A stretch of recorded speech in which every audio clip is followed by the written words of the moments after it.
There we go. The drink is sparkling cider with some thyme and lemon syrup, and these little decorations here. An apple slice and a spike of thyme.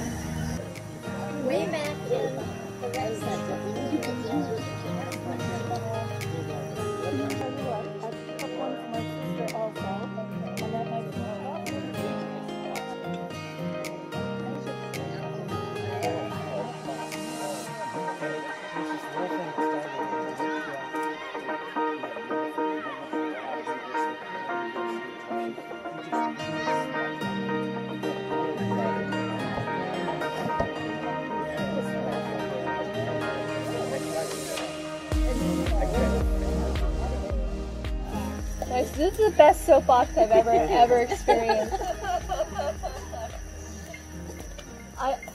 As this is this is a thank you event, I'm gonna just say it again. Thank you. Thank you for everything you all have done, the little bits and bobs and pieces that you guys came and made happen. The orchard is here, the trees are in, there's fruit on them. There's so much to be excited about. The future of this orchard, like our kids running around and like getting excited about the apples. This is like what it's all about, at least from where I come from and a lot of our board. This is really about the future of food in Falmouth, and we are really excited that you have all already chipped in so much to make this happen.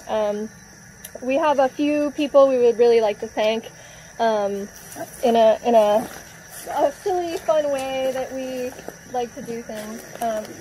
These are our Golden Turnip Awards for 2021, and we would like to give one to Scott for being our apple whisperer. An expert, someone who comes over the bridge from the other side. That's an expert on Cape Cod. Our second Golden Turnip Award of 2021 goes to Dick Pooley for making all the right connections. Yeah. Right, Dick. Thank you. I don't even know what a turnip looks like. This one goes to our Barefoot Stan for his vision of apples at Andrews. This was one of his brainchild, and we want to keep reminding that Stan made a lot of this happen at weird hours and barefoot as he always does, and we want to thank him for his vision at Apples at Andrew and for being our barefoot angel.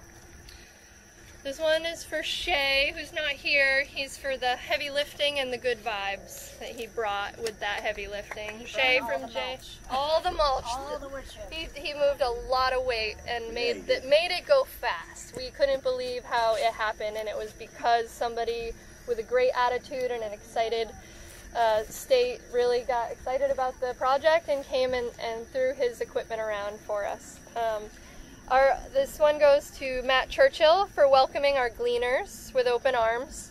We've donated, has to be thousands of pounds of produce from his farm, and really him saying yes started the gleaning program, and we really wanted to make sure he got a thank you for that. And the last but not least is for Jeff for his generosity and wicked tractor skills. Thank you very much.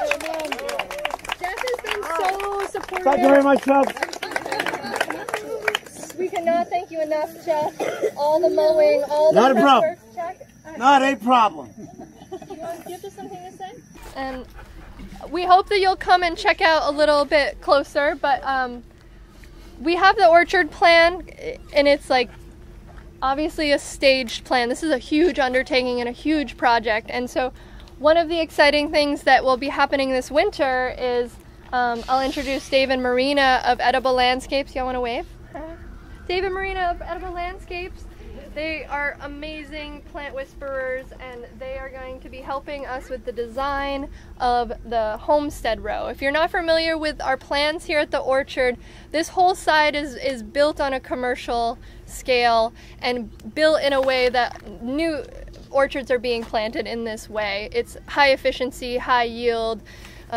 This is the way commercial growers are growing. But then over here, we needed a classroom for homeowners, so this is going to be the homeowner row. This is peaches, pears, plums, apples, and this will be underplanted, and a lot of permaculture techniques will be used to help minimize work and increase soil fertility and decrease pest pressure and all the great things that interplanting can do. And we'll have a lot of talks with hopefully Dave and Marina talking about some of the plant selections.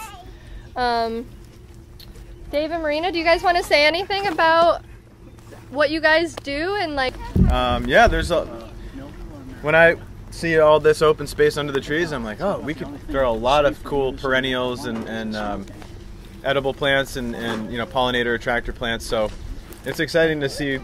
It's kind of a blank canvas under there, so we'll work together and come up with some good you know, companion plants for these fruit trees. It'll be fun. Under here we also have a Pollinator Guild plan. So one of the things designed our beautiful Pollinator Guild, which will be part of a volunteer effort this fall, is we'll be finding all of the beautiful plants that she selected, and on each end of each row we have a pollinator patch. So we have crab apples as our anchor tree there now, and underneath there will be beautiful perennial plantings that we'll be able to maintain and bring in more pollinators, and they'll bloom in succession. Yeah, so, to support the blooming of the apples, the blossoms of the apple blossoms. Yeah. And also some encouraging insects and some habitat with some grasses, which was just like great designing. And so we're really excited. We'll be implementing that design this fall and letting the perennials kind of getting a little bit of a jump. So Kathy, did you raise your hand? Kathy Tunsley, thank you very much for this Pollinator Guild design.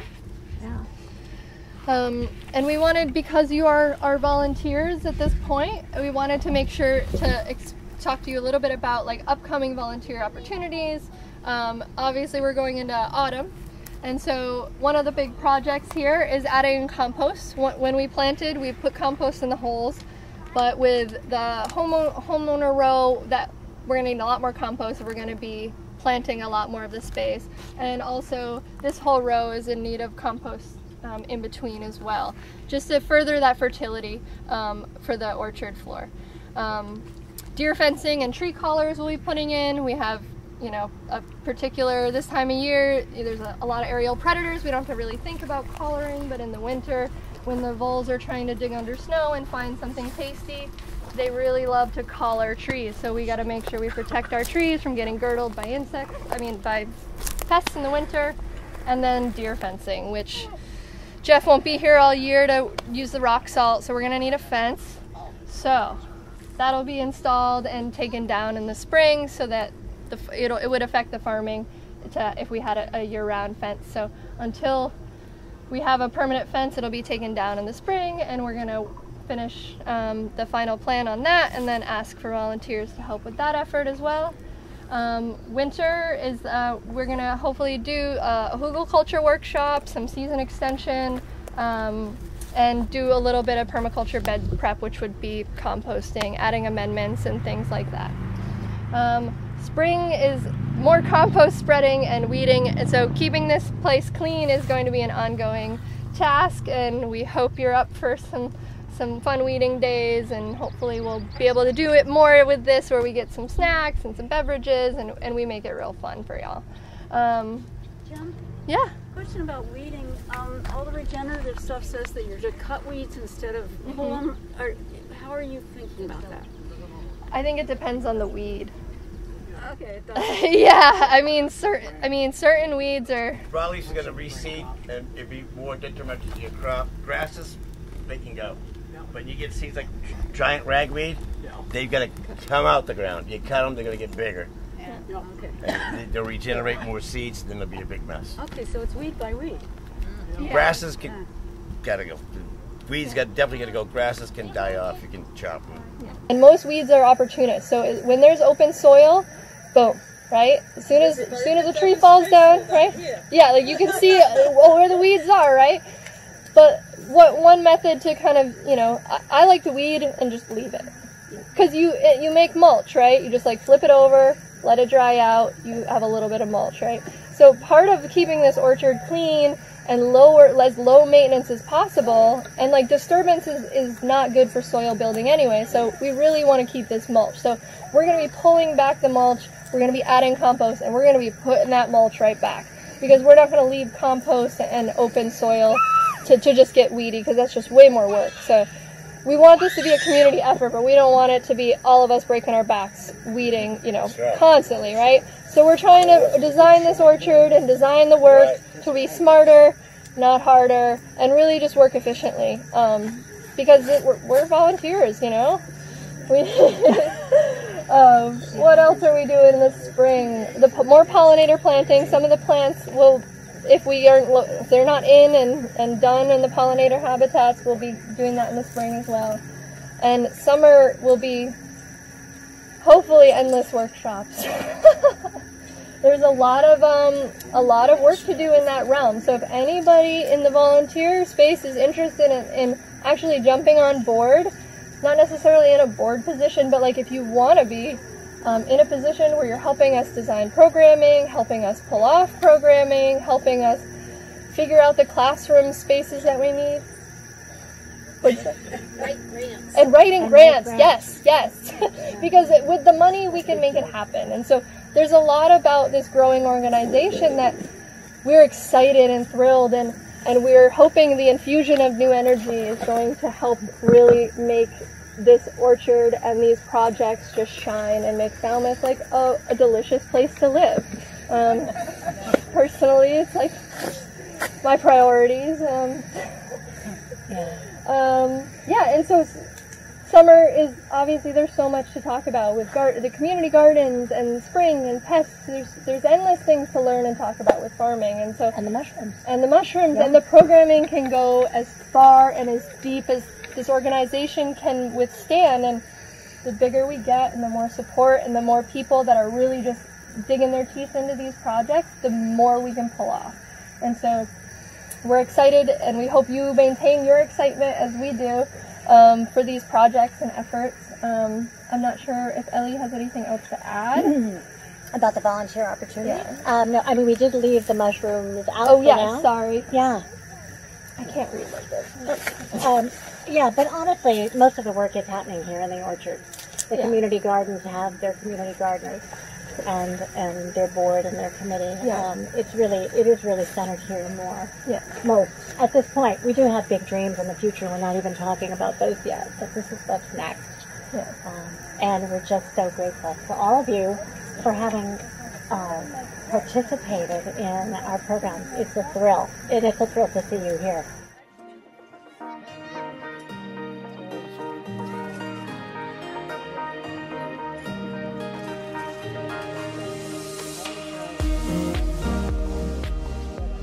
When we looked, we saw that we had, throughout our volunteer days, 45 people had come and volunteered, for this day or that day on different days.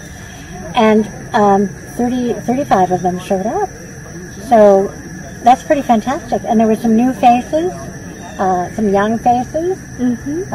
And people were also talking about, the local issues going on, poultry regulations and things like that. So, it felt like a lot of people gathered who care about local food and want to see more happen here.